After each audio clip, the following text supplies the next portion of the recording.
Pos Kamling atau pos keamanan lingkungan sejatinya dibuat tidak hanya untuk menjadi pos keamanan atau pos ronda semata. Pos Kamling juga dapat difungsikan untuk menjadi tempat masyarakat berkegiatan, seperti pos Kamling di RW 13 Kelurahan Rawang, Kecamatan Padang Selatan, Kota Padang, Sumatera Barat ini.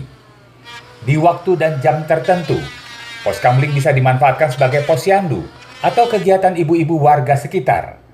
Para pemuda yang tergabung dalam Kongsi COVID-19 yang merupakan relawan yang bertugas dalam sosialisasi terkait pandemi, memanfaatkan pos Kamling menjadi bengkel kerja, membuat kerajinan berupa mebel dari kayu-kayu palet yang seringkali adalah sisa peti yang tak terpakai lagi. Dalam keadaan relatif aman dari tugas sebagai Kongsi COVID-19, setidaknya 4 orang pemuda ini mengisi waktu dengan berkarya, mengubah bilah-bilah kayu menjadi barang yang bernilai ekonomi.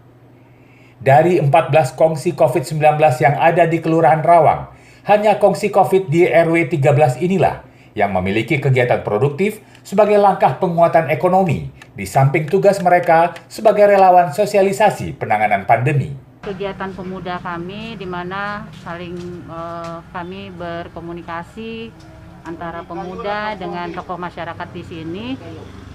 Mereka menginginkan karena di pos Kamling kami ini tidak ada istilahnya untuk bermain domino atau bermain yang lain-lain. Jadi untuk memanfaatkan pos Kamling yang ada, pemuda membuat suatu kerajinan yang bernilai ekonomi. Dengan adanya Kongsi COVID, gerak pemberdayaan masyarakat di tingkat RW oleh Kongsi itu berjalan dengan baik. Tidak hanya memantau, kemudian mengkampanyekan protokol kesehatan, tambah sekarang juga mengkampanyekan bagaimana ikut dalam vaksin, juga melakukan pemberdayaan untuk penguatan nilai-nilai ekonomi masyarakat.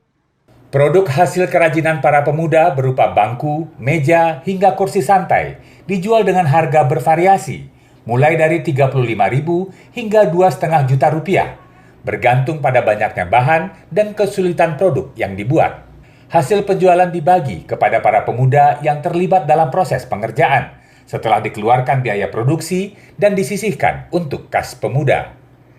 Dari Kota Padang, Sumatera Barat, Melanie Friati, Kantor Berita Antara, mewartakan.